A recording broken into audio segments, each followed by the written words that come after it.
Good afternoon or good morning to all of our listeners. I hope you're all doing really well. Today we are meeting for the first time in 2021, and hopefully this year brings us renewed optimism for a fresh start, a better life, and positive changes in the world. It's safe to say that in the recent months, we've all been forced to reconsider our usual ways of living and focus on what's really important, not just in terms of work, but also in terms of personal relationships and the way we interact with people around us. In the era of social distancing, constantly being online and nonetheless often being disconnected from the real world, values like kindness, honesty, integrity, and meaningful relationships have become more important than ever before. So today, I would like to talk to you about some of the books that may help us refocus on these values and prioritize deep, meaningful connections in our everyday lives. The three authors I'm going to discuss today are Ulf Stark, Sue Townsend, and Owen Colfer. And the first author I would like to talk about is Ulf Stark. Born in 1944, he was one of Sweden's best known and most loved authors. He wrote about 30 books and has been translated into 25 languages, including Ukrainian and Japanese. He wrote everything, from picture books to novels for young readers. He has reworked several of his books into film scripts and has been awarded many prestigious prizes. According to Ulf Stark himself, I enjoy being able to construct my own reality, creating stories that do not necessarily have to be true.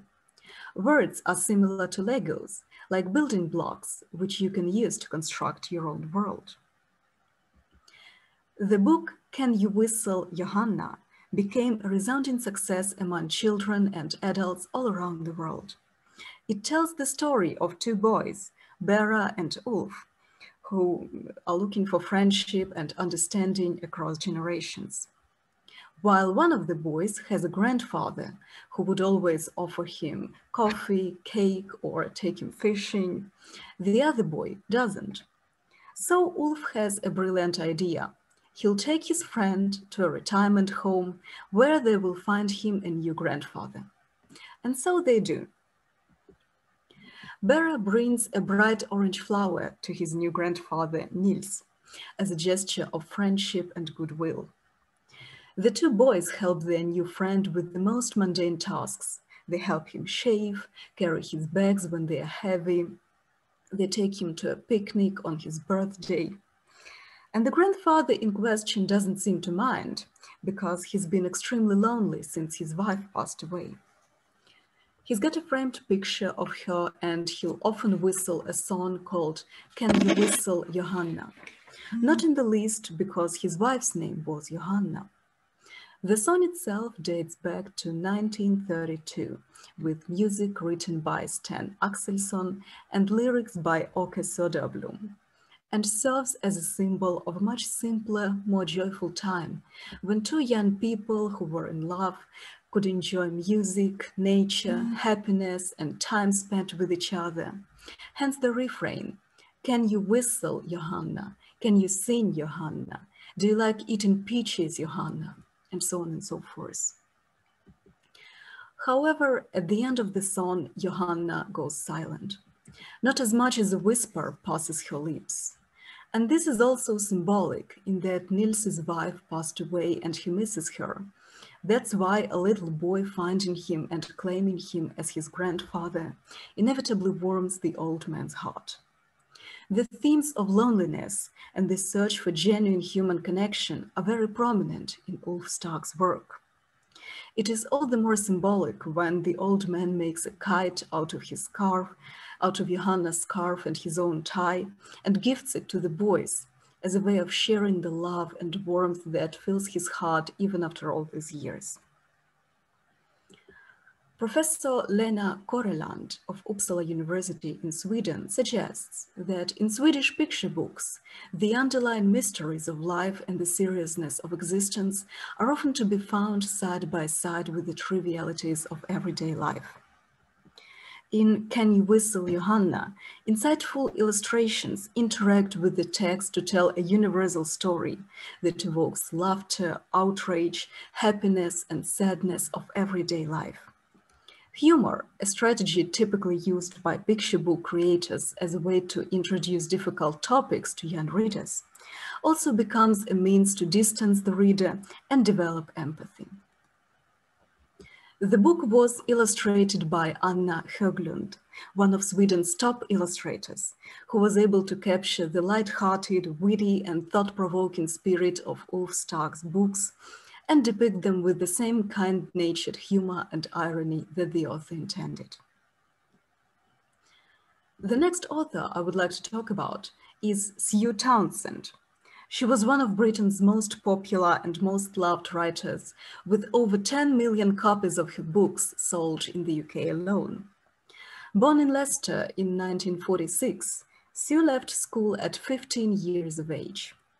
She worked in a variety of jobs, including factory worker, shop assistant, and as a youth worker on adventure playgrounds. She wrote in secret for 20 years, eventually joining a writers' group in Leicester.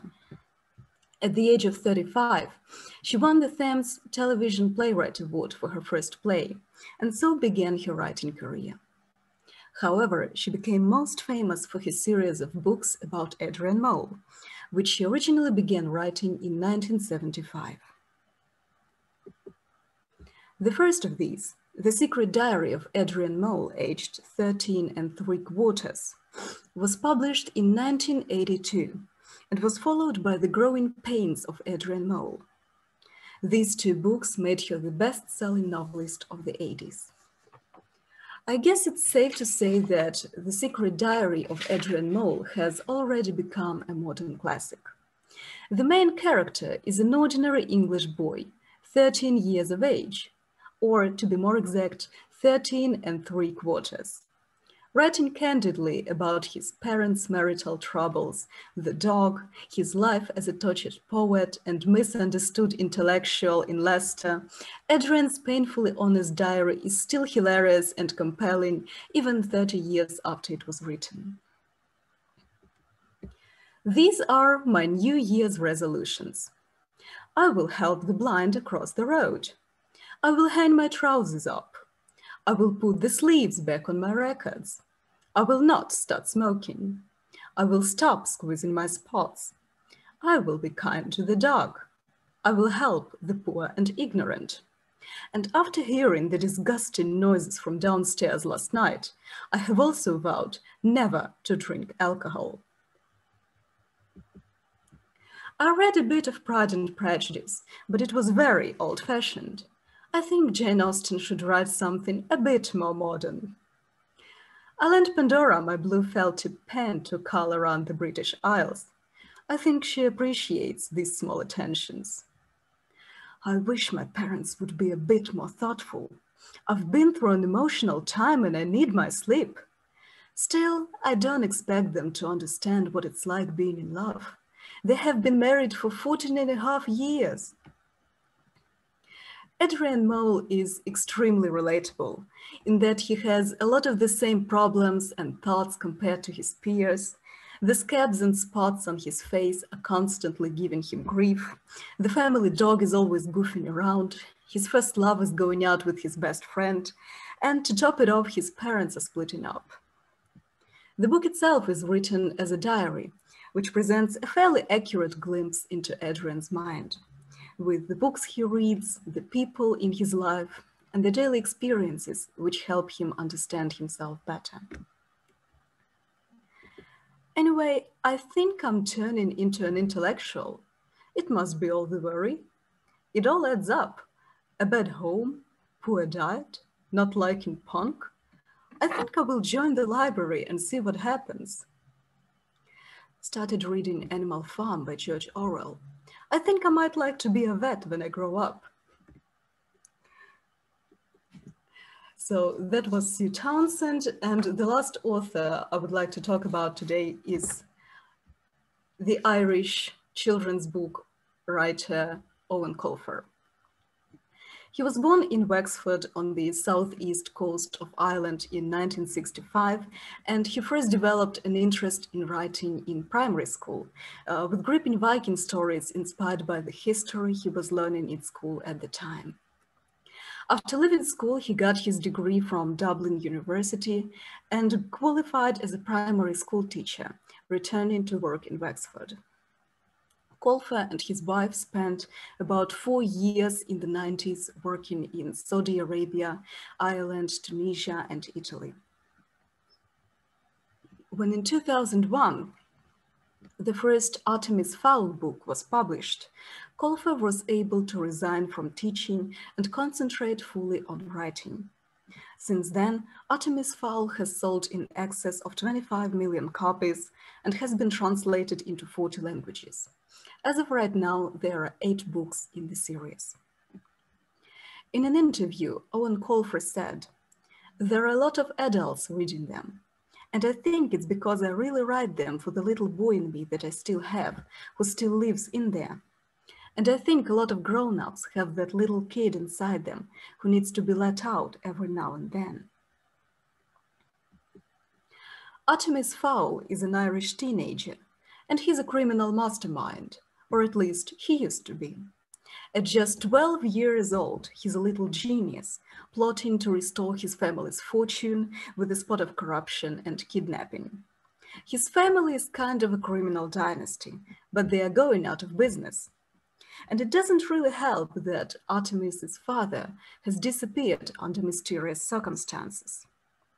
So, he will restore their fortunes by kidnapping a fairy and blackmailing the fairy people, the leprechauns, for their crock of gold. Which is a classic story: young boy tries to kidnap leprechaun, get the crock of gold. However, the twist here is that the fairy people described by Owen Colfer are not those lovely, simple creatures that we typically see in legends. On the contrary, the fairies are armed, dangerous, and extremely high-tech.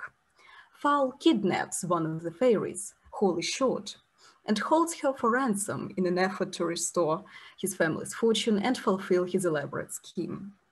But he may have underestimated the fairy's powers, which just about triggers a cross-species war. The name Artemis stems from Greek mythology and Greek culture, where it was originally a girl's name associated with the goddess Artemis.